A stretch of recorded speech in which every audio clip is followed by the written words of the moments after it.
all know that food prices are through the roof. I mean, $9 for a bag of grapes? Who has that kind of money? So I have 13 food storage tips that are going to save you some money. Hi everybody, my name is Sarah. Thanks so much for watching today. If you don't know me, I'm the owner of FrozenPennies.com. I'm a financial coach, and as a family, we are debt-free.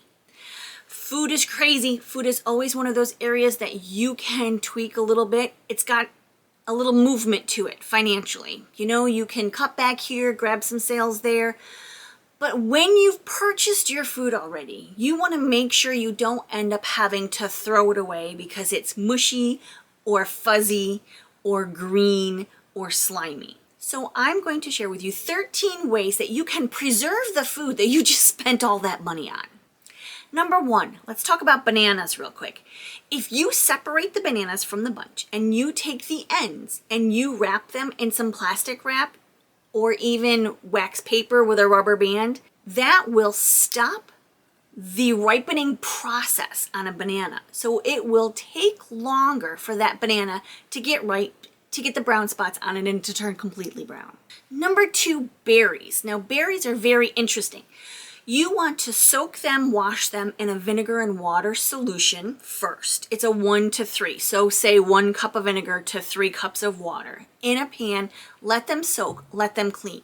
That will kill any mold or mildew that's already started to form that you can't see yet. Then you're going to place them into a container with some paper towels that will allow any moisture still left on them. After you've dried them off real good, put them into this container. That will keep your berries a little bit longer. Don't forget the paper towel or the hand towel on the bottom of them so all of the water drains off of the berries onto this towel. Brown sugar. Do you know how to preserve your brown sugar a lot? If you're like me, I don't use brown sugar that often. So when I do want to use it, it's really helpful when it's not solid as a rock. Put a slice of bread in your brown sugar. This is one that I tend to struggle with. Cucumbers. In order to preserve a cucumber best, I get English cucumbers and I have the plastic that comes on them. I have to remember to take the plastic off of the cucumber first. Wash it with that same vinegar water solution to kill any kind of bacteria, mold, mildew that's already formed on it. Wrap it in a towel or paper towel and put it in your crisper drawer. This should help your cucumber last a little bit longer. Freeze anything that you know you're not going to eat right away. This reminds me kind of leftovers. So many times in our refrigerator, we will have leftover chicken, mashed potatoes, and corn. If you put them into a container in a meal type setting, where you have your chicken, mashed potatoes, and corn in the same container and throw it in the freezer, then you can have a night where you pull out all of those leftover meals, kind of like TV dinners, and have a meal left over from those. What you don't want to do is leave them in the back of the refrigerator until they turn fuzzy.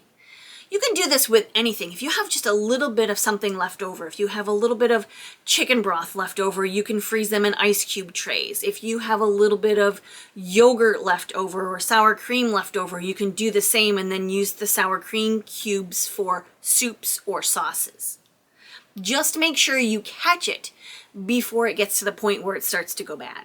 Get yourself some proper containers. Now, if you are super frugal and I don't want you to go out and buy new containers. But if you decide that you want to replace some of the plastic stuff that you already have with glass, consider things like mason jars and Pyrex containers. Also, they have these great, we were talking about berries before, they have these fantastic berry boxes that have a tray underneath with the drainage to get all of the moisture out. It's going to preserve your berries, and it might be worth the little bit of investment that they are. Consider keeping your fridge temperatures between 35 and 38 degrees.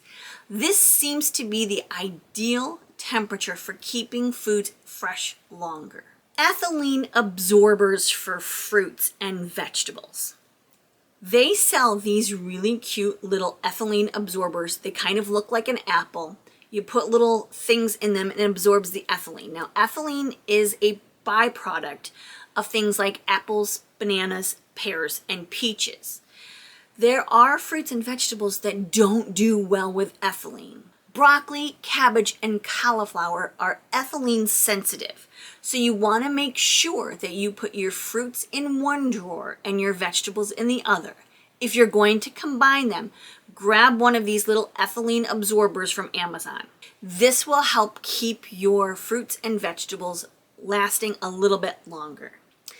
Onions and potatoes need to be separate in a cool, dark place. Don't put them in the refrigerator. That's not going to do anything good for them.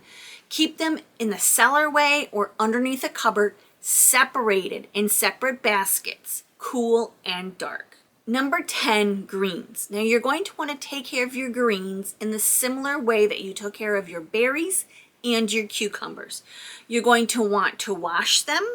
You're going to want to rinse them, and then you're going to want to dry them really, really well.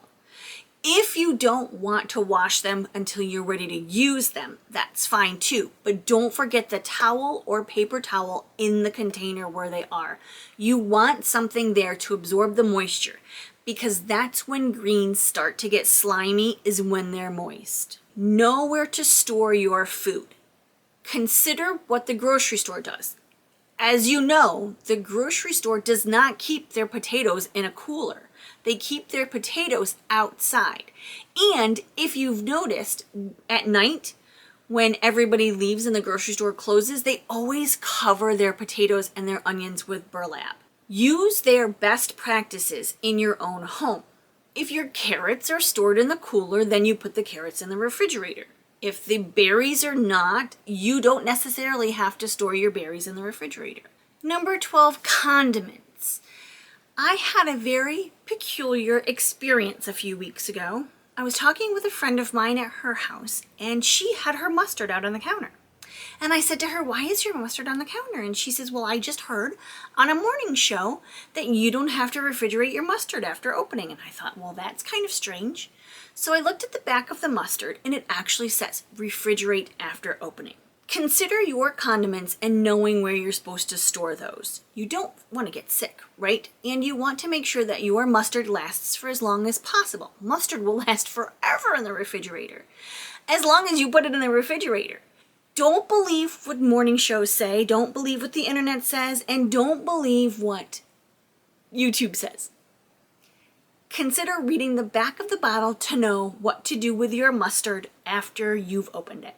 And lastly, cheese. Cheese is a very interesting product. Most people just throw it in a Ziploc bag and let it be, which is not necessarily a bad thing to do. However, if you want to preserve your cheese as long as possible, depending on the kind of cheese it is, you might want to consider other options besides a zipper bag. Wrapping hard cheese in wax paper or parchment paper first and then putting it in a bag is going to preserve your hard cheeses a little bit better. Something like blue cheese, you want to just wrap it plastic or put it in that zipper bag. In the stinkier cheeses, you want to make sure that you seal in a glass or plastic container, something with a hardy seal so your entire refrigerator doesn't smell like stinky cheese. Okay, everybody, those are my 13 food storage tips to save you money after you've spent all of that money at the grocery store to preserve your food so you don't end up throwing your hard-earned money in the garbage.